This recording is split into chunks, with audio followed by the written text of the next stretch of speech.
looking to progress to 8-0 in this round, up against Wesley Hickman playing Is It Prowess. So, yeah, let's see if Zackary can run it back. For sure, yeah. I'm going to name this as the key matchup of the weekend. Is It Prowess against Azorius Omniscience? These are the number 1 and 2 deck. Granted, it's pretty distant, 1 and 2. Is It Prowess is by far the most popular, whereas everything else is clumped together. But a lot of the sharp players, like Zackary, Kiihne, super accomplished player at the very highest level of competition. A lot of these sharp, experienced players have brought Omniscience. Got to figure that they've honed this Is It matchup to something that they're pretty comfortable with. So expect to see this one a lot.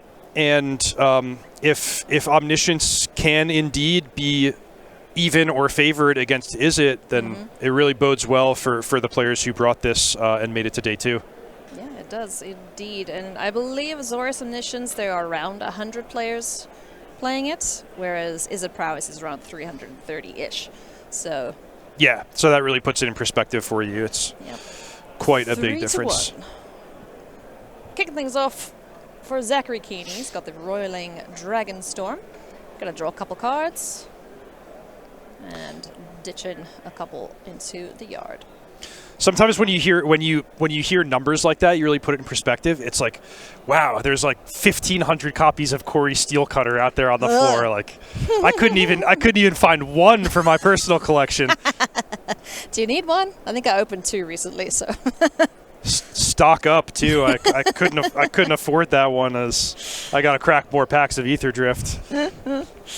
Oh no. Some great cards being released recently, shaking up the metagame here. You love to see it. Founding the Third Path hits the board now for Zackary. Gonna mill himself. So Founding the Third Path is a one of. It is a totally passable card. This deck is interested in milling itself.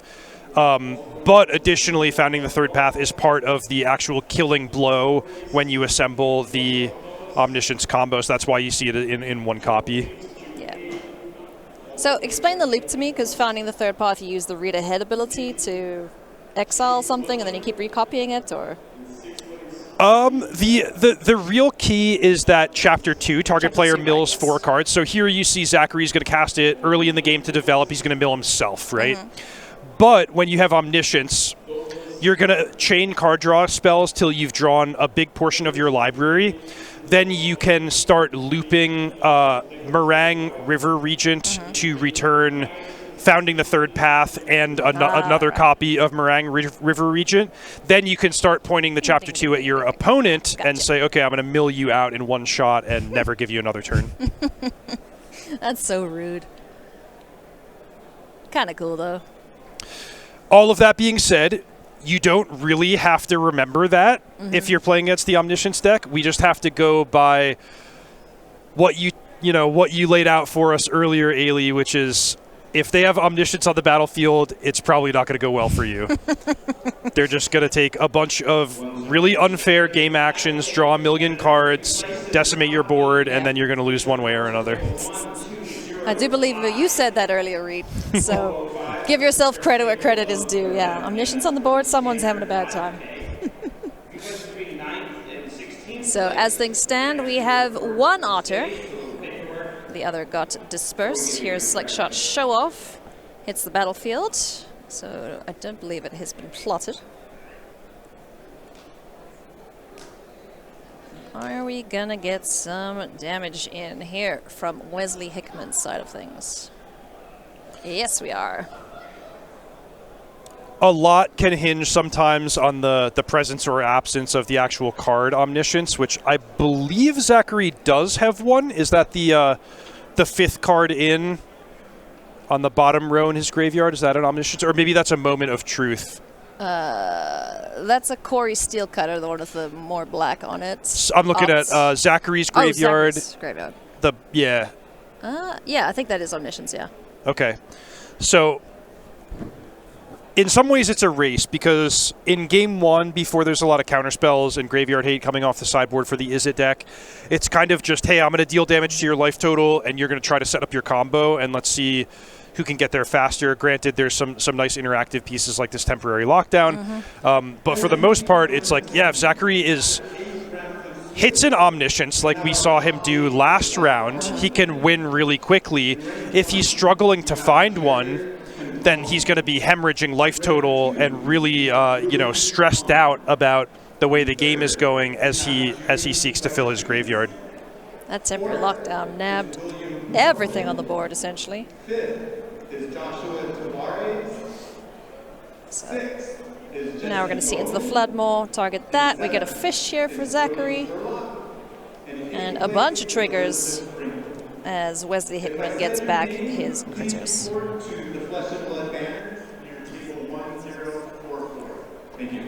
Not sure if you could hear at home, but we just had one of our big side events announce the top 8 over the loudspeaker, just kind of all contributing to the environment of excitement here, because it's not just the regional championship. There's tons of other great stuff going on in the room. Yeah, so go check it out, SCG Con. Google it. I'm not entirely sure of the URL at the moment, but take a look. Indianapolis is the next event on May 30th, so hopefully we'll see you there. Come hang out. All right, Fish, I believe in you. In my head, this is headcanon, that fish is the same every single game. It's the same fish. We can name it. It's legendary. It just makes the laps around the pond and comes back. Okay. That's why, he's gifted between tables as he leaves the battlefield. Then he goes to the next one. Sir Fish. Let's go with that. It is not Nemo, director. Although they do have a hard time finding him, I will say that. No! How dare you take away the gift that you gave? See you next time, Nemo. See you next time, generic non-copyright infringement Nemo. Oh, no. Okay. Right. So, who won that game? It was Zach, right? That was, I believe, Wesley just attacking for lethal. Okay. Yeah, unless Zach showed something, flashed something from his hand, like I'm going to combo off next turn. But Zach tried his best to keep his head above water, but Wesley, even through the temporary lockdown, able to rebuild a second, flurry of creatures to attack. And Zackary, it turned out, I did confirm it was Omniscience in his graveyard, but it seemed like he was not able to find the Abuelo's Awakening or in some other way unable to sufficiently set up for the combo. And yeah, that's the challenge of the matchup is that the Izzet deck really doesn't give you a lot of time. Certainly doesn't, but after sideboard, we do get a lot more time with cards like Authority of the Consuls, just putting the brakes on every creature that wants to go fast. So that'll be pretty good here for Zackary. Maybe extra copies of Beza coming in too. Right. So an interesting dynamic where if we framed game number 1 as a race, after sideboarding, things are going to slow down. That's not optional.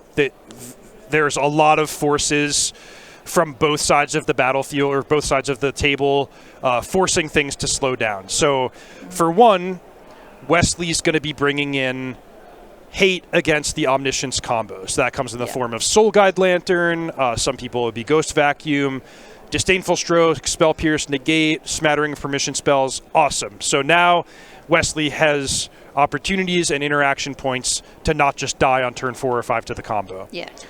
Meanwhile, Zackary has to respect that. So he's like, I'm not just going to race towards a naked turn 4 combo where I'm going to get blown out and have no plan against a Spell Piercer or a Soul Guide Lantern. So instead, he turns to more controlling options, Authority of the Consuls, Beza, Overlord of the Mistmoors, whatever it might be. Yeah. So he's going to be playing more of a controlling role.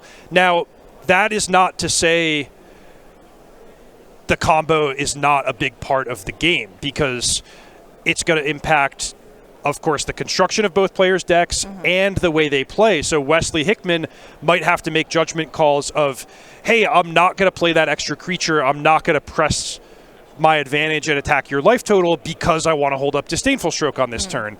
That matters. That changes the dynamic and the pacing of the game as well. Think we'll see Voice of Victory again? That was pretty clutch in the previous It's round. very clever. It's very, sort of tricky and can catch opponents unawares. As I started to say the last time we saw it on the battlefield, I don't really envision Zackary attacking for 20 damage. Certainly not one or two or three at a time with Voice of Victory.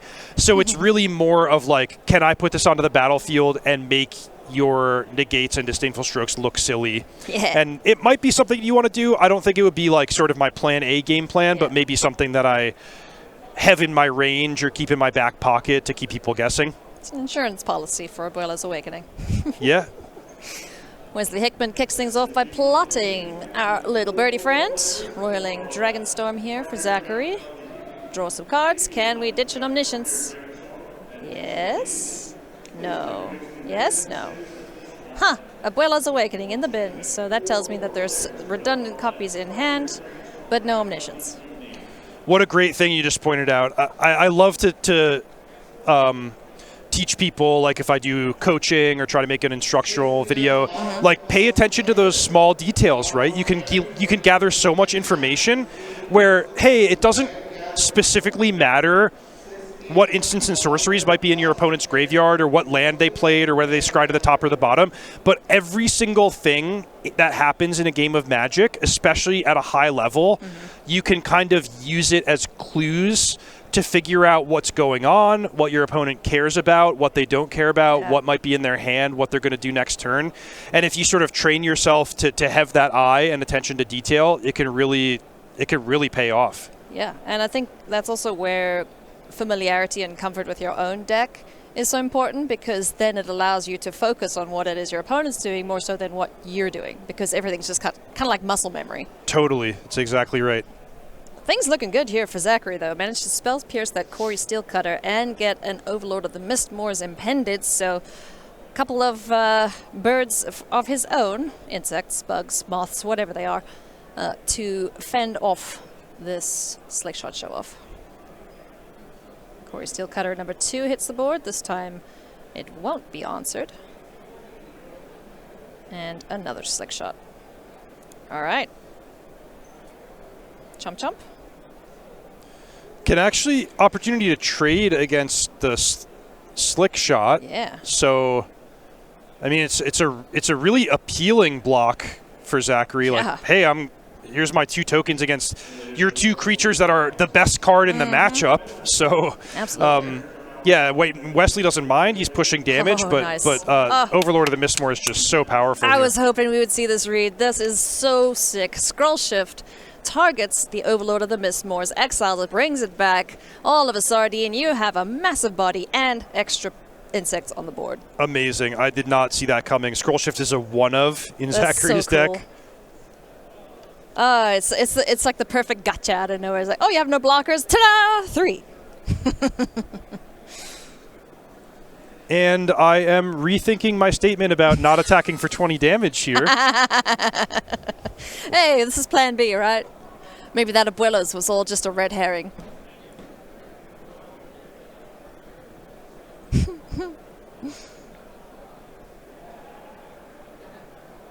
Oh boy, so now Wesley is in a bit of a predicament. Needs to find answers for pretty good board state here that Zackary's developed.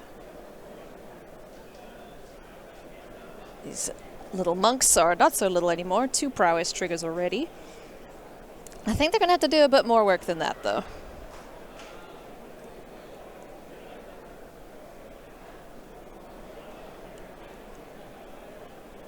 Oh, do we have an answer for that? Nope. Into the Floodmaw will bounce the Overlord. 2 mana still up here for Zackary, so I wonder if he does have anything to say about what Wesley's doing. If he is holding on to Counterspell, what is it being saved for? If Zackary's holding a Counterspell? Yeah. I mean, the evidence does not suggest that he has a Counterspell, because you got to think, like, Wesley doesn't have a ton of answers to an awakened Overlord of the Mistmoors, and if Zackary could nab one, one of those precious few answers, he would probably do so. But hey, I mean, maybe he says, hey, like, go ahead, bounce my Overlord. I'm going to wipe the board anyway, be at 14 with a stacked hand, and I'm A-okay with that. Yeah. Temporary lockdown, such a good answer for tokens and token makers. Looking at you, Corey Steelcutter. Oh, no. And go. Wesley with no play. That's where he really needed his stock up, but instead it looks like he is just gassed out and going to be at the mercy of this Overlord of the Mistmores. Man, Zackary didn't even hesitate there. He was just like, yeah, I'm winning this game. Gross. It's 8 damage. Nope, 9. 10. How big is this guy? 6'6". He's a 6'6", right. Why did I think he was a 4'6"? No, he's a big one. And 2 more friends. Got any board wipes there, Wesley? Sunspine links, I guess. Is it double red? All right, digging. Opt. What can we find? Help. I predict Wesley looked at his opt card. He said, "That's not enough to win the game." No. The problem is there is not any card that he could draw that could keep him in this game. That was a dominant showing, and notably not the Abuelo's Awakening combo, right? Just I guess you would call that blue-white control. Just good old-fashioned face beatdown. Sunspine links in that situation would have kept him alive. But, alas, no kitty cat to be had. So, we get a game 3, which is pretty cool. The matches have been so fun so far this weekend. And if you would like to be a part of the action, well, you can either get your butt here tomorrow or you can join us in Orlando. This is going to be at the end of August, so August 29 to 31st. It is going to be Spotlight Series Planetary Rotation. So Edge of Eternities is coming. It's going to be a real sweet set. Tezzeret's going to blow some holes in things, no doubt, with his laser beam hand. And yeah, it's going to be great. So Magic Spotlight Planetary Rotation happening in Orlando in August. Go check it out. StarCityGames.com/SCGCon.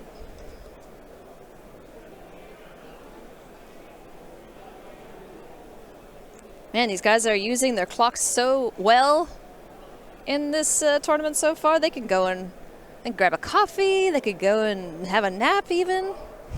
Games are going quick. Yeah, for having played with Zackary Kiihne a lot and also having watched him, he is a very quick, more importantly, just confident player, like very crisp in the way he navigates and knows exactly what he wants to accomplish on each turn. I have noticed that about him, yeah. Like, there's not ever many thinks or hesitation, anything like that. If the hand sucks, he's going to send it back. Okay, Zackary mulligans. Wesley has kept 7. We've mentioned how scary the Izzet deck can be when on the play with a good hand. That play draw representing a significant advantage in this tournament in general, with Izzet sort of defining the terms of engagement. Yeah. I will say, though, in all of the Izzet matches we've seen, I haven't seen the Draycatcher much, if at all. Great point. Now, that's a little bit of a, call it a selection bias, because we have been sort of intentionally not highlighting a lot of Izzet mirrors, and a lot of the reason that folks are bringing Draycatcher is that it's because it's one of the stronger creatures in the Izzet mirror. So, for example, when we put Wesley with Izzet against Zackary with Omniscience, Wesley might be sideboarding out his Draycatchers or just not prioritizing it, scrying it to the bottom, whatever it might be. But if we had featured Wesley when he played, presumably one of his several Izzet mirrors that he's played today, then Draycatcher could have been a more important card. So just highlighting that as this is a big story of the tournament that has not gotten a lot of camera attention yet, but we'll get there. If we see the top 8 with Izzet mirrors being one of the big matchups that folks are playing and giving attention to, like Drake Hatcher, it's out there. That's when it's time to shine. Wesley has faced 4 Is It Prowess mirrors. Okay. Whee! And 4-0. Hell yeah. So Wow. whatever he's doing, it's working. Look at that turn Ooh. 3. He plays a second Corey Steelcutter, and that's it. What? That you would have thought that would be the best opportunity for a 1-mana spell. Anything. Sleight of hand, Boo. opt, burst lightning, I don't care. Just start making those monks, but he didn't have anything. That is unacceptable. This isn't how he scripted this game. I guess just his hand is either reactive or it's like all cards that cost 2 mana. That could be that, yeah. So let's see, can Wesley get some value out of these Corey Steelcutters? Okay, there's land 4. 3-drop, stock up. Okay, now we have to hit a second spell, right? Right? No. Philly. Okay. So that's Counter? really good. I thought Wesley was going to be crying there if he got his only spell pierced and had to pass another turn without double spelling. But he spell pierces back, which invites the question of, did he have that spell pierce last turn and he elected to conservatively not counter the Roiling Dragonstorm? I mean, I love that if that's the case. Really good discipline. Philly. Would love to have countered that, but alas, not to be this time around. So temporary lockdown, we'll need an Into the Flood Maw to get it off the board again, so that Wesley can mount an offensive here against Zackary, who's doing a good job of not letting him do so at all. All right, what we got? 4 mana. Kitty! Hey, that's your card. You've been asking for it. There's the Sunspine Lynx. So 3 damage right off the bat, not to mention 5/4 body, and any future life gain shenanigans are mitigated. It's a good cat. It's probably a dead cat soon, but it's done something.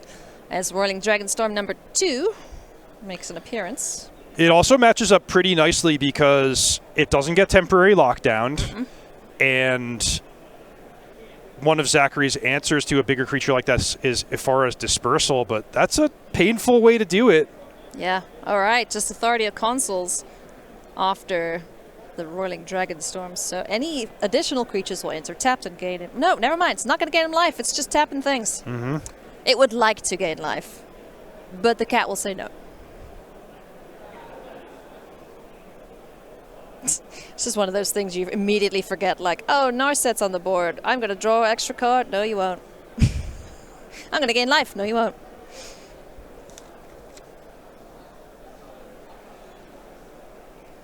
So Zackary doing his best to stem the bleeding here. If Wesley's able to have a crazy turn. Ooh, Into the Flood Maw is one of the 2 cards that Wesley was looking at there, which certainly has interesting applications against the temporary lockdown, maybe even against the Authority of the Consuls, depending on his hand. But yeah. Oh, okay. Well, if you want to get value off of the Steelcutter, you have to bounce the lockdown and then bounce Authority, right? But then, no, then the monks will still enter tapped. But you don't get the monks if you do it the other way around. Soul Guide Lantern, meanwhile, is going to protect against any kind of combo shenanigans, but it might not be combo shenanigans that Wesley has to worry about, as Meringue River region is now the biggest thing on the battlefield. Yeah. Just a big old 6/7 hanging out. Gotta bounce a couple things. What, though, is the question. So really tricky thing for Zackary to navigate here, because if he bounces the Sunspine Lynx, he's got 4 more damage on the menu when that comes back down. If he doesn't bounce it, then the Lynx could potentially kill him if Wesley has either Into the Flood Maw or Monstrous Rage or some combination thereof. Yeah. Huh, okay. Kitty gone. All right. Does Wesley have anything to follow up with here? So doesn't have the mana to get the cat back out right now. This is I guess probably Zackary's end step, where Yeah. Wesley's thinking Right. maybe he has that bounce spell. Well, just to recap, he was looking at it with sleight of hand. I don't know if he chose it, but Into the Floodmaw would certainly be an interesting card that he'd have to give some thought to if he does have it. Maybe he has Opt, maybe he has some kind of other instant speed play. And he does have Into the Floodmaw, so Okay, cool. a number of options here. Oh boy. I love that. Okay, so temporary lockdown back in hand. Plenty of triggers on the stack now.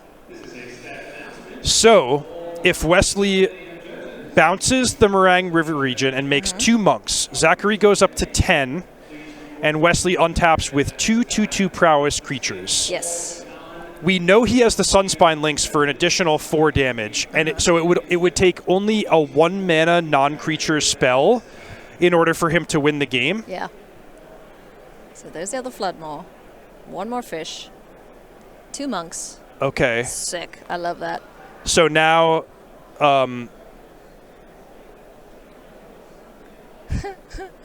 Zackary is at. Wait, he bounced the Authority? He bounced the Authority, but the Authority was still on the battlefield when the monks came in. So, Zackary gave the life, yeah. He was at 8, he went up 2. Right. So now, is there a way to get past the Meringue River region? Are you trying to go wide around it? Does your plan involve the Sunspine links?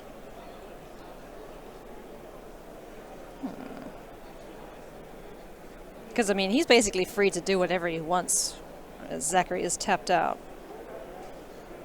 Did he find whatever he wants to do? That is the question.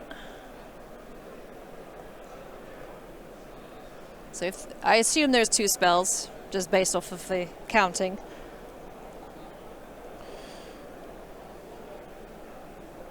Cat to start? Sure. 4 to face, down to 6. Second spell, Monstrous Rage, that's got to be enough, surely. Block the biggest thing, but you get in with 2. No. Yeah, 2, 3, so 4. Only get in attack with 4. for. Presuming the Monstrous Rage 1 is blocked, it's all these other creatures are 2/2s. Yeah. Well, the 2 new monks aren't, right? They're 2/2s because of the equipped Quarry sure. Steelcutters. Yes. Those do get Wesley moved. found it. He got All it. right. Gosh. So that's Is It Prowess and Wesley Hickman advancing to 8-0 in a tight match. I mean, that was down to it.